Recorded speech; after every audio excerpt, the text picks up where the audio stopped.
Hello, everyone, and welcome to Newly in Reforger, a short form news format video series that summarizes updates to Armor Reforger with some pizzazz and opinion thrown in. With a group called Camo Supremacy that covers Armor Reforger and the competitive scene for the game. We'll be expanding to games like Squad and Hell Let Loose, inevitably, to do a similar thing for those games. We pride ourselves on covering the game from the perspective of actual players, so if you aren't a fan of the opinions expressed, or you just want a bland summary of various updates, click into Steam and read the patch notes yourself. It is July 29th, 2026, and the last official update to the game proper was June 24th. This video will be covering today's update to the experimental branch for the game, with the expectation that most of the content will be pushed to the game soon. The game proper, anyways. The only thing that I've heard people comment on through various discords and interactions in game is excitement about the deployable razor wire. The razor wire will be an item that you can carry in your inventory or in a vehicle's inventory that'll deploy in the same manner as sandbags or deployable turrets. Here's the opinion part. Razor wire, currently one of the worst inclusions to the game. Second only to anti-personnel mines. And that's just because you can see the razor wire, right? If you put anti-personnel mines in the grass, good luck. You're gonna die. Just lots of skill to put those down. Anyways, razor wire damage is infamous for being obscenely overpowered in the sense that you can touch it for half a second and now suddenly you've got two heavy bleeds. There is a comment in the patch notes about them fixing razor wire not applying damage to the correct hit zones, but we'll have to see if that means that razor wire will be more detrimental or less. What if the reality is that it's supposed to do torso damage or head damage, and it's only doing limb damage right now? That would fucking suck if it got worse. Anyways, I'd say that this isn't an unexpected inclusion. It's pretty in line with various other features and inclusions that'll hurt the game kind of as a whole. We keep making infantry play infantile and unimportant by adding tools and opportunities to avoid getting better. Oh, you suck at gunplay? Oh, just put down razor wire everywhere on this objective, and then you don't really need to defend it like you would ordinarily. Don't like getting sniped at this objective? Don't deal with that sniper or, develop skills and opportunities and map knowledge to know where they're going to set up. Just place down a bunch of sandbag walls everywhere. Just as some examples. The number of things that can kill or hamper you as an infantryman seems to expand, and the effect that you can have on the match or the area around you as an infantryman seems to shrink with time. It'll be mentioned with every episode for this series, but these things wouldn't be negatives if they'd expand the scope of what was possible with the vanilla game. The best example that I can give for this is something like team swapping. It's a simple checkbox that you can tick in the workbench when you're making your own scenario. You don't need to know how to code or anything. It's basically like right there. You watch like a 5-minute video first of all. Obviously, you have to know how to like load up a scenario or a map like Everon and then add things on top of it, but it's not something that you really need to like, not adding your own custom line of code. But if you're aiming to run a vanilla server or one that doesn't require people to download a mod or a map when they join, that checkbox isn't available. It's not in that left and right limit of what you can just set when you're in, your config file for your server, if you've got that hosted through someone or something like that. There are a lot of quality of life stuff should be options for server owners and communities that just aren't. Instead, you're required to quote unquote address that with mods. And that's just for certain things that make sense, but for stuff that should just be kind of common underpinnings, functionality with the game, what a fucking terrible talking point.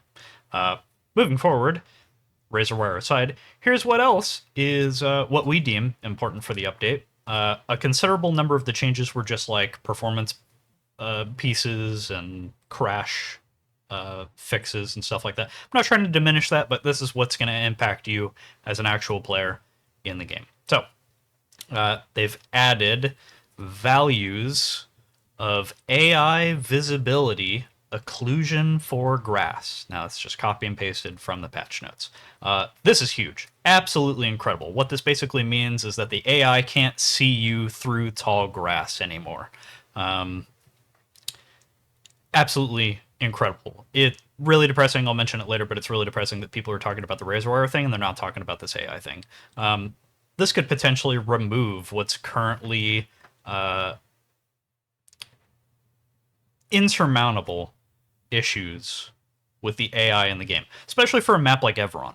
You know, considerable portions of the map, if you think about it, or at least the objectives that you're fighting over on conflict, they all feature tall grass. The AI have always been able to see you through that grass, even if you couldn't see them. So if you are pushing up to an objective like Calvary Hill or Entredure that has an inherent like height disparities, you'd have to set yourself at an inherent disadvantage to the AI because you'd have to push exceptionally close to see them, right?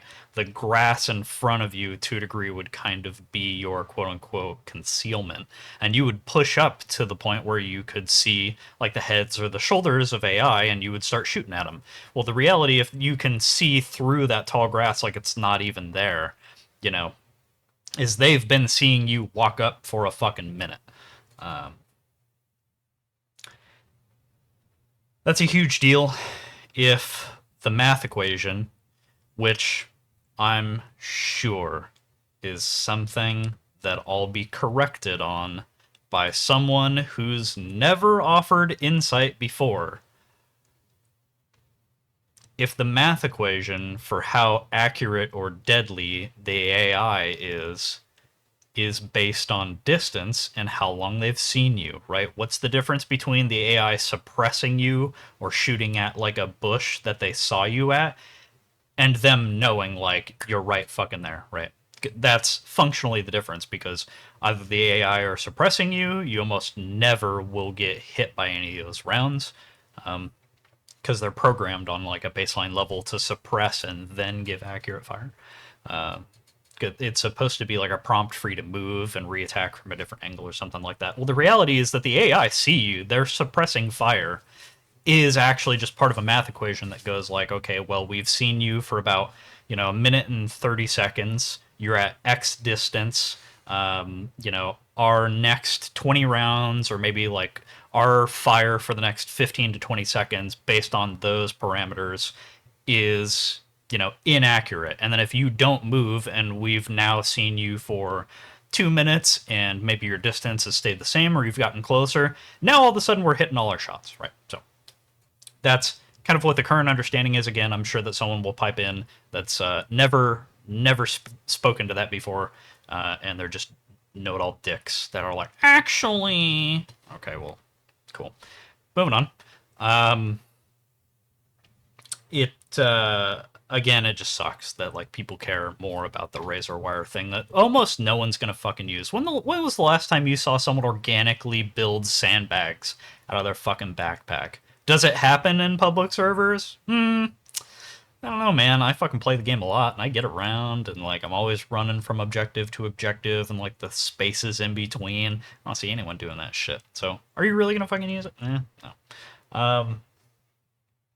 So, next, added ability to mount Soviet bayonet on any SVD rifle. Okay, so this addition doesn't make really any sense. is the perspective that you're trying to give marksman roles or snipers more up close options? Does it really make sense to give people the ability to have like a fucking spear for that? How often are snipers and marksmen really up close to people to begin with? Yeah, I'd have much rather seen a buff to pistols, or specifically, because the disparity between the Soviet pistol with its fucking 8 rounds or whatever, it's 7 rounds, and the US M9 with its, fucking 18 round magazine is already pretty significant, right? So if you would like to only give a buff to the Soviet pistol, because again, this was just an ability to add a bayonet to the SVD, there's no ability to add a bayonet to the fucking M14. Watch me be fucking wrong with that, and I've just never seen it. Maybe the reality is that you either increase the magazine size, you increase the damage over distance that those 8 rounds for the Soviet pistol do, or you change completely the Soviet pistol and you say like, well, we're gonna do the APDS or whatever. The Soviets haven't only ever had one pistol. Make it a fucking revolver that's like a 38 special or something, and it's actually like pretty powerful. There's stuff that you could have done here that would have made more sense. It doesn't. I don't get it. Moving on. Added U.S. underbarrel grenade launcher smoke grenades. Now, here are my thoughts on this. This is going to be a wild supply drain on the average conflict match moving forward. In the same way, technically flares are really similarly big supply drains, but only at night, right? And most servers, even then, run accelerated night cycles. And I just can't underscore how inefficient this probably will be for like 90% of the situations where it'll be used, and also how spammed this will be 100% of the time, right? No one's going to carry 3 underbarrel grenade smokes. They're going to carry fucking 20. They're going to absolutely coat entire bases with this fucking thing. And the reality of it is kind of seen in how little people use the ordinary smoke grenades in the game. And even then, the handheld thrown smoke grenades of the game are going to have inherently better use cases than the underbarrel grenade launcher smokes, right? Because if you're getting sniped at and you're trying to build up a particular thing at a base, you only want to throw a smoke like 5 feet away so that way you can walk up to the stakes and don't get shot. UGL smokes kind of insinuates that you need cover or concealment, or you need to fucking throw something in someone's face at like a long distance. So the best case scenario that I can think for this is, say there's like an enemy piece of armor that's sitting in a tree line, or there's a sniper kind of in this general area, but we don't know exactly where he is. So we're going to saturate this tree line with a bunch of fucking smoke grenades. What's to stop that guy from walking 20 feet to the left where there's no smoke? Or that vehicle just driving forward 5 feet and now he's not in the smoke and he can still see you? Not sure this was really thought about. Also, the worst and most common use for this that I just know is going to fucking happen. Because technically, underbarrel grenade launcher smokes existed in Squad, and it was always fucking funny watching people try to use those. It's going to be people that want to cross big open fields and spaces, but they're not going to set up short range smokes to then make it to the long range smokes. So it's going to be people that throw smoke into the middle of the field, and then the second that they go to cross to get to that smoke, they'll just get mowed down because they don't understand. Anyway, it's going to be fucking... This is just going to be terrible. It's actually going to be funny to see from like a Jesus Christ, like just watch it burn kind of perspective. But if there's an opportunity to fix this, or set the cost at the very least, listen, just set the supply cost for these UGL smokes at like 1 supply per round, and then it won't be like another cut to add to the 70 cuts each base dies from for supply bleed. So, anyways, moving on. Removed explosion effect in spall underscore base prefab, lowering the amount of entities that are spawned when firing salvos of rockets from helicopters. Now, my takeaway from this is this will potentially address to some degree the helicopter imbalance or the attack helicopter imbalance, right? Each helicopter, especially the Mi-8, obviously is more egregious, but each helicopter gets fucking 40 rockets, and then each explosion it'll kill you from fucking 7 feet away. It blows up sandbags because it's an explosion. The spalling or the frag goes through camo nets, right? A considerable piece of like my issue and other people's issues with the attack helicopters in game is the outsized impact that like each explosion has, which really doesn't make a lot of sense in a lot of contexts, and how many explosions you can cause with like no you do a fucking rocket run on a base, you don't have to know like where people are or give a fuck about like really anything to any degree. You just fucking unload your thing, you go back to a base, you respawn, you do it again over and over and over and over and over. Now, do I think that this is going to measurably balance maybe 2%? It'll maybe they're not, because they're not talking about reducing or restricting the number of rockets that helicopters get, or even being able to kind of like edit that within vanilla, or so that's not really what's going to happen with this.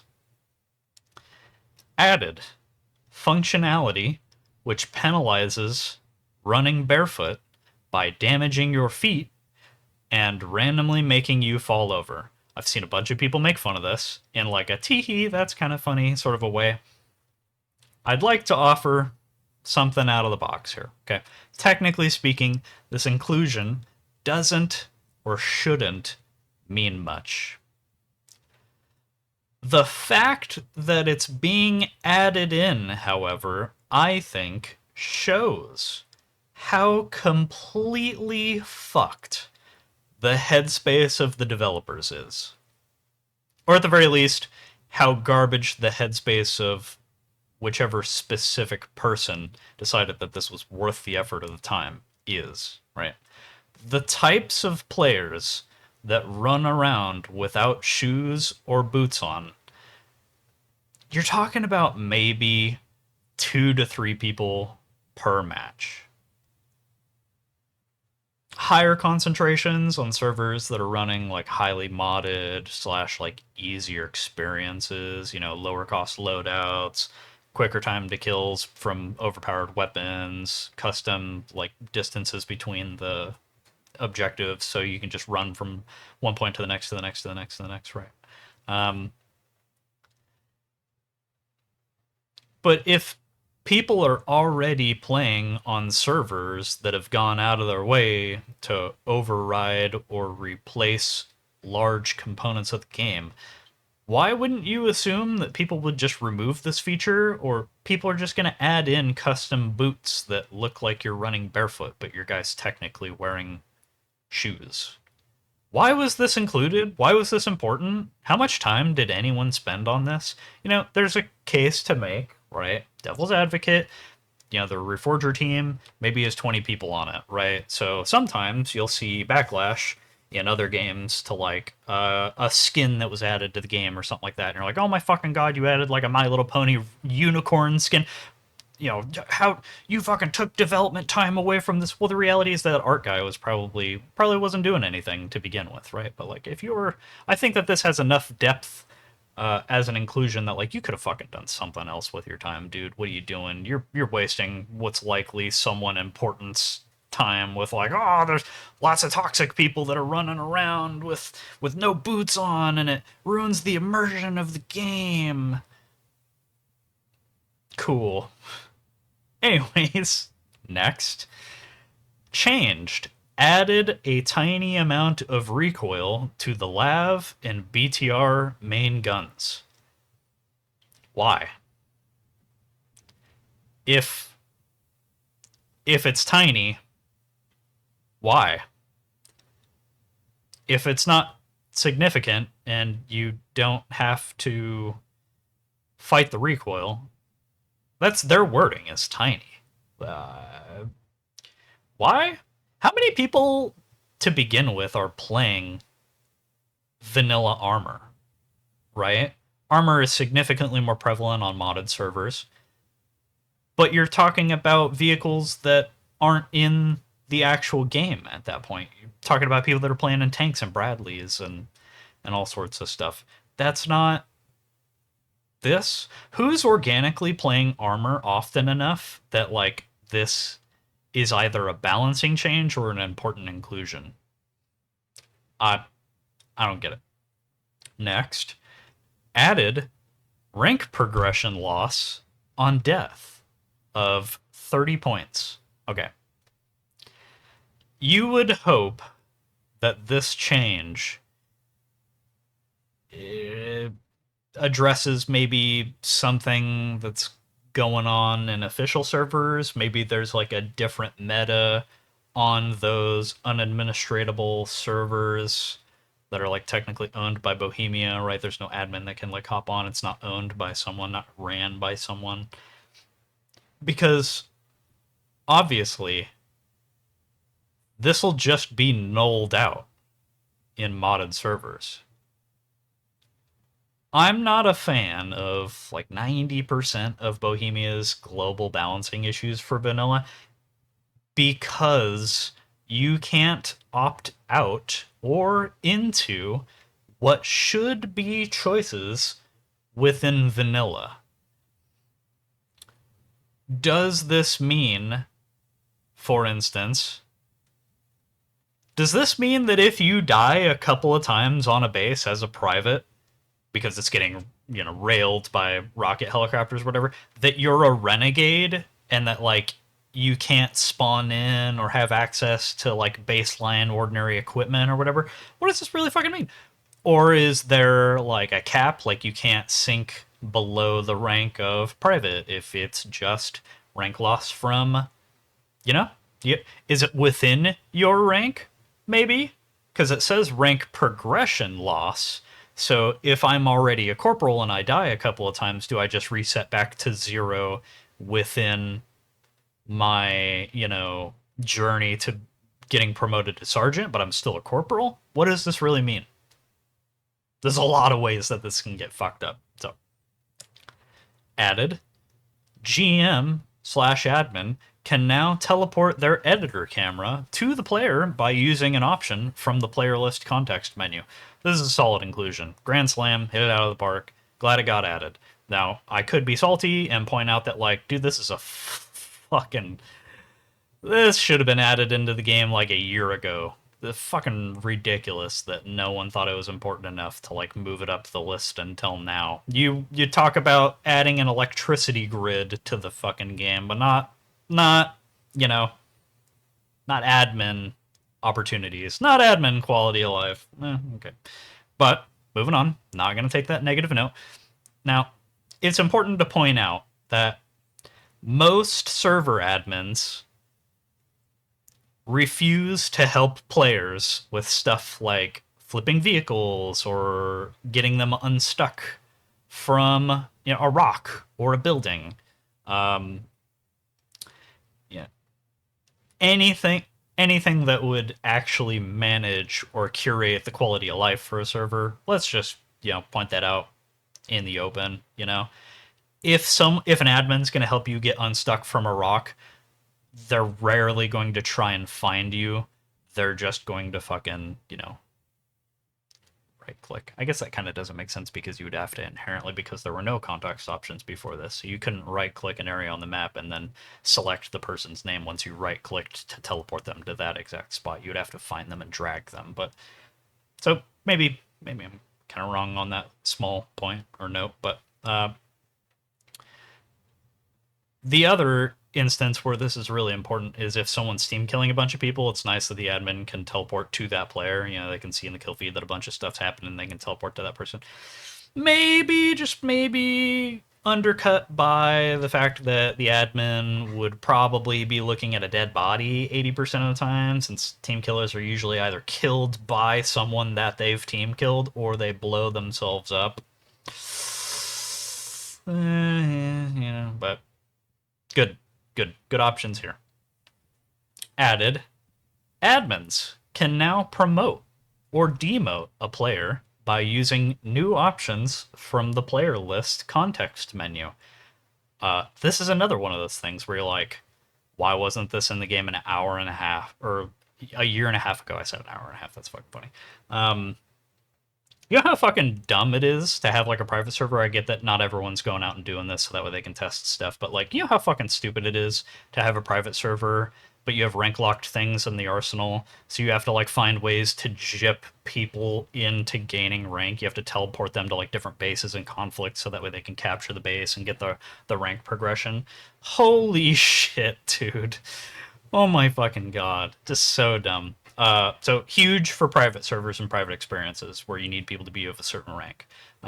Also, potentially huge for pseudo whitelisting people in your community for rank restricted roles like helicopters. You know, I've got these 5 guys. They're not dicks. You know, they spend most of their time flying helicopters, but they just transport people, and I think that that's really fantastic. I want to incentivize more people to do that on my servers, you know, because it adds a level of depth to the experience. They're not just going through and doing what everyone else is with helicopters, which is only chasing after the rocket helicopters. It's really cool, good experience. Now, as a server owner, I can go through and I can incentivize those people doing that, because when they join the server, I, as an admin, can go like, oh shit, hey, what's going on, man? Hope you're having a good day. Here's Major, so that way you can go fucking do your helicopter stuff, like, right off the bat. It's fantastic. Do I think that anyone's going to do that? No, I don't think that anyone cares enough about their communities or the play on their servers to really take advantage of that. But it's good from a paper perspective. Next, changed specialist classes / roles now execute certain actions faster than others. Medic applies bandages and tourniquets, inspects the wounded, heals characters with a medkit, loads casualties into the vehicles faster. Vehicle crews now repair, rearm, and refuel vehicles faster. Logistic personnel, drivers from like a transport squad, load and unload supplies faster. Engineers and sappers build structures and assemble deployable objects faster. Now, have to point this out because some people that watch this video might not actually know what escalation is. This is a feature that's pulled straight up from Escalation. Shout out to Ironbeard, the hero we need but don't deserve. Love you, brother. Thank you for having some level to some degree of influence on the developers, because this should have been in the fucking game to begin with when they came out with the HQC / like additional default roles. Yeah. Absolutely fantastic. Fixed. Factions which are not meant to capture bases, like the FIA, were still able to capture radio relays. Now, this is speaking directly to the relay towers that are default on like Evron. You know, there's like Tower Entre Deux, and then there's Entre Deux, the point proper. So apparently the FIA weren't supposed to be able to flip or steal control of those towers this whole time. Not a fan of this. Not a fan of this change. What the fuck is the point of the FIA faction once they've lost most of their bases? Well, it was that there was a small spread of stuff, like saboteur stuff that they could do to keep both conventional teams guessing. You just took away one of like the 4 things that gave you purpose if you picked FIA. You can't fucking team swap, right? When you lose your last base as the FIA, you can't take bases back. So you're just stuck doing fucking what? Nothing? But so cool. Great opportunity to shit the bed there. Nice. Read the fucking room. Next. I'm really passionate about that, because even though I really don't like The FIA, namely because you can't take bases back and you're just left like playing fucking Daisy. You're hoping the only way that you're viable to any degree is you hope there's a base that's undefended that you can grab like a 249 from. And then if there's one person there, he'll just kill you. Fucking hate that. But God, it's so easy to just step out of your shoes and look at that and go, huh? Okay. Eh. So, next, fixed base capture speed. Sorry, my bad. Fixed base capture speeding up depending on the number of people capturing was broken. Okay.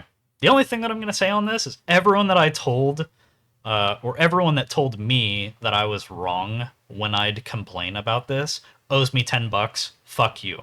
I was right.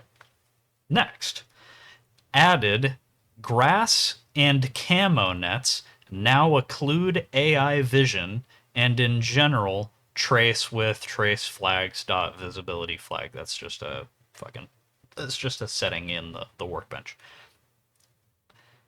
This, okay, I, as someone that complains about the AI constantly, you will be surprised for my take on this.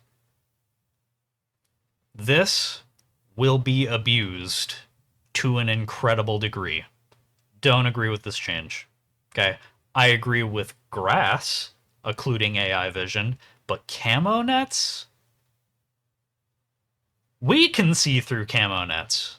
Why wouldn't the AI be able to see through camo nets? I don't get it. So there are two uses for friendly AI, or just AI that you can place, right? Not the FIA AI, not the AI that you fight when you go to take a base, right? You defend objectives with them, and they serve as a deterrent for people that probably shouldn't be trying to attack a base, right? If I try to solo push an objective that's like quote unquote in the back lines, isn't being defended by a team, AI that they have placed there are a deterrent to me doing that. Now it's more economical for me to take like one or two random blueberries with me to go attack that base because I know that there's probably going to be AI there. Okay. You are hampering the effectiveness of those AI to an incredible degree because enemy players will be able to look at them through camo nets. Again, we can see through camo nets perfectly fine. You can see through 2 layers of camo net perfectly fine because it's a see-through entity. You can for sure see through 1 layer of a camo net, right? If you're at a distance and you're looking down on a base, you can see the people, especially because the Soviets like wear tan, for instance, and all the camo nets are green, right? You can see people that have spawned in underneath the antenna relay camo net, right? This doesn't make sense. They need to tweak this. I don't know how, or fucking remove it. Because if you want the AI to not be fucking when people complain about the AI, they complain about 2 things at the same time, I'd point out. 1, the AI, if you're depending on them, are brain dead. Secondly, the AI will crack you from 600 meters away. They don't care about pain or how many times you've shot them.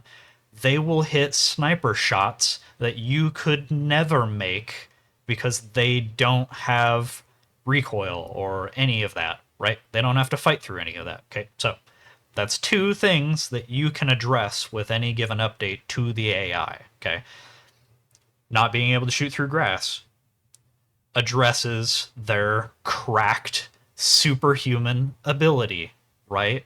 And also puts them on a more level playing field with actual players. This, making it so that way they can't see through camo nets, complete opposite direction in the other way. for the other realm. You're making it so that way they're more of a joke to deal with. Also, you're not supposed to be like pushing out in either direction. You're supposed to be bringing this experience down closer to the center. Stop fucking up. What are you doing? Is like, are there three separate teams that are making these decisions and then you just smash it all into an update? Start talking to each other. Go down the hall, please. Next. I know, that was a big fucking diatribe, but um, added minimum amount of players needed for contesting a base can be changed, or contesting can be disabled entirely through server configs with mission header. So this broken English here. Basically, what this means is that for conflict or HQC or any base game mode or derivative where you have to take a base, right? There are two stages that a base can be in, right? The base is either being captured, which again, someone will fucking chime in and be like, actually, technically, it doesn't work like that. Where the fuck were you before this? Cool. Now, equal numbers plus one determines whether a base is being captured or not. If I have 5 guys on my team and you have 6 guys, you are capturing the base if we're all within our appropriate radiuses. Now, that's state 1. State 2 is the base is being contested. Now, for the conventional factions, again, watch me be fucking wrong on a technicality, and that completely invalidates the bringing it up if I don't even know. The base can be contested if I have 5 guys and you have 5 guys. That means that no one from my team, even if we own the base, can spawn there because the base is being contested. Also, if the FIA are there, that is also a level of contesting the base. Now, what this speaks to, I don't think, is enemy or nearby, you can't build, right? Because prior to the FIA update, that wasn't sort of what the base being contested meant either. So I wouldn't think that this addresses that. Which is to say, if you've got 5 people on your base and there's one enemy in the area and it's an FIA guy that went AFK because he's a griefer in a fucking bush and you're never going to find him because he's on the edge of the base radius or whatever the fuck, you probably still won't be able to build. What this does mean, though, is that if you disagree with, hey, if we've got dominance over the objective, our people should be able to spawn, you can go through and you can do that. Now, the only real note that I'm going to make for this is, so you are capable of adjusting, including quality of life inclusions for vanilla. Also, this is just straight up another thing from Escalation. Shout out to Ironbeard. And lastly, added bias functionality to SCR_requo force aim modifier to allow for control over the direction of recoil. This is huge for the competitive scene. Huge. I believe that it was a line that Ironbeard, so again, it might just be straight up from Escalation, and they just decided to include it in the base game. This is going to add so much quality of life to the gunplay for competitive. I don't think anyone else is going to give a fuck about this, and I would be willing to bet that most competitive players are fucking pussies who want the game to be as easy to manage as possible, and they are allergic to challenge. Grow a fucking pair, you stupid fuck. This is incredible because the biggest annoyance and joke with the gunplay is that it's too flat. It's nothing. You require no skill, no time, no dedication to be able to handle yourself at different distances and in different areas. You can take the 249 with just tracer ammo, and now you don't have to aim down sights. You can fucking laser beam something, and that often happens. You can laser beam something from 400 meters away. because you just get all of your rounds to hit that bush, right? And the recoil is so insignificant that there's really nothing to fight there. Now, this kind of custom line that can be configured in the workbench. So obviously this isn't something that's coming. It'd be cool if it did, but this isn't something that's coming to the vanilla experience. But this is incredible because it means that you can not only increase the recoil for weapons, you can give each weapon its own kind of custom, punch, which is recoil should not just be up, it should be up and to the side a little bit. It should be kind of different for every gun, so that way, there really is something to master there and memorize, right? Should it be, in my opinion, as bad as something like Rust, where like you really have to spend a couple hundred hours with a particular weapon to like left, right, up, down, look, yep, yep, yep, yep, yep, yep, yep. Probably not, but anything that adds depth and challenge and reward then for mastering that depth and challenge for each individual player. Huge fan. Huge fan. This is great. This is fantastic. Now, in closing, God, these videos are. This is just a particularly big video. I'm aiming to make these like 20, 30-minute videos, but here is our joke/fake news section. Just to balance the levity and make these videos kind of fun. Okay, so again, joke, fake news. Arma 4 playtesting has been announced, but they'll only send invites out to people who have 3,000 hours or more in the game. This is surely a grand day for people who both spend 8 to 10 collective hours building bases that are captured as soon as they drive away, and the people who leave the game running when they sleep. In other news, they'll be adding tracked vehicles to the game before they add boats, which makes sense when all the officially provided maps for the game are islands.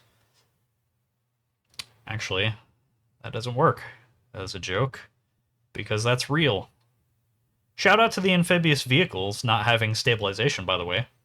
Really effective in the water.